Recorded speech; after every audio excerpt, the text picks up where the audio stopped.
I appear to be an optimist in what is a relatively pessimistic panel, if not room. So I'll begin by sticking up my finger, and don't take it badly, it's the index finger. The mark you see on my nail is a mark of a person who's just voted. We just had an election in my state, just over. Last year, we had a national election. In Indian elections, roughly 2/3 of eligible voters vote. At the national election, electorate of about 900 million, about 700 million voted. We count the votes in a single day. Nobody disputes the result after it's announced. And if you look, and by the way, from the time we started voting in the modern era, 20% people more vote today than they did decades ago. So the first message that somehow democracy is in trouble globally, worldwide, I'm sorry, I have to differ with it. I mean, right now, we are living well, we are voting well, we are optimistic about the direction of our democracy, and for us, democracy is actually delivered. Senator, you said that, democracy doesn't put food on your table. Actually, in my part of the world, it does. Because it actually, today, because we are a democratic society, we give nutrition support, food support to 800 million people.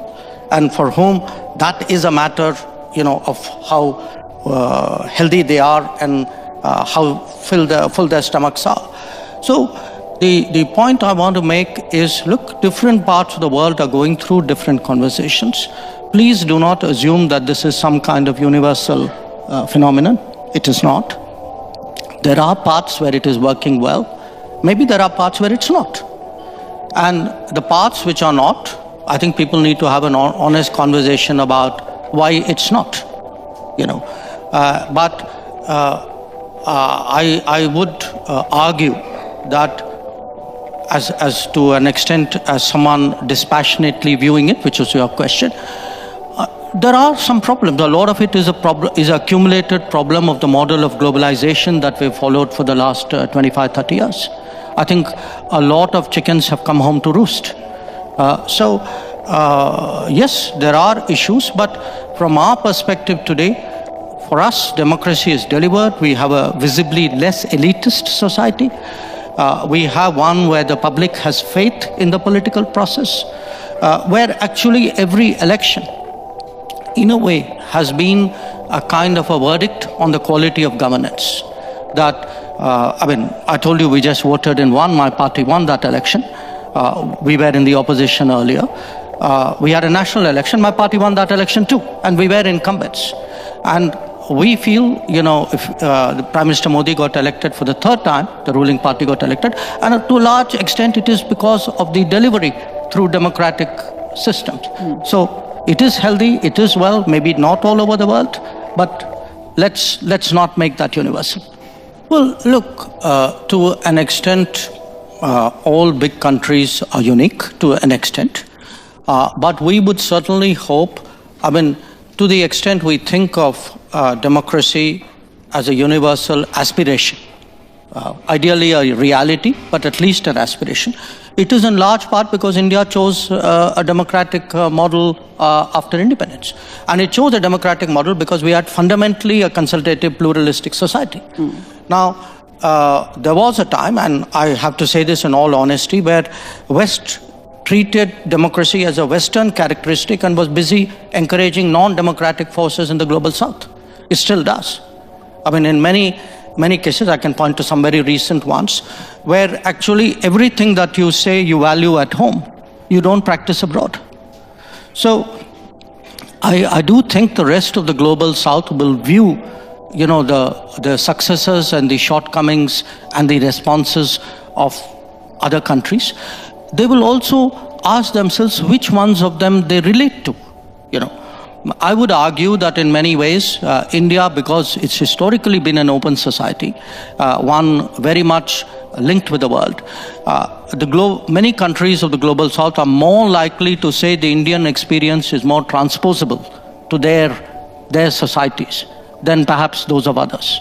So I do think in our progress as a democracy, The fact that, for all the challenges that we've had, even at a low income, we have stayed true to the democratic model, which is almost, if you look at our part of the world, we're pretty much the only country that has done that. So I think it's something the West should look at, because if you do want democracy eventually to prevail, it's important the West also embraces successful models outside the West. Can I make two quick comments here? One, look, I would challenge the equation of liberalism in a kind of an international way with democracy. I do think different societies have their own cultures, their own values, their own ways of doing things.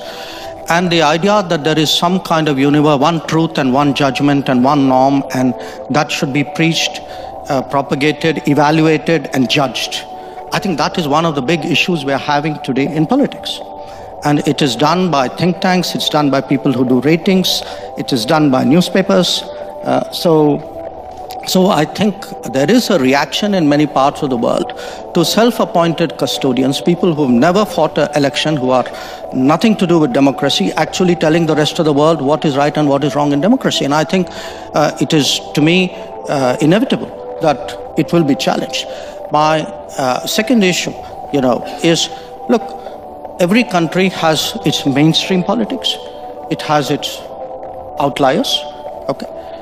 If I were to look, for example, at how much Europeans, Westerners reach out to outliers in those societies. If I were to look at what do Western ambassadors do in India, if my ambassadors did a fraction of that, you would all be up in arms.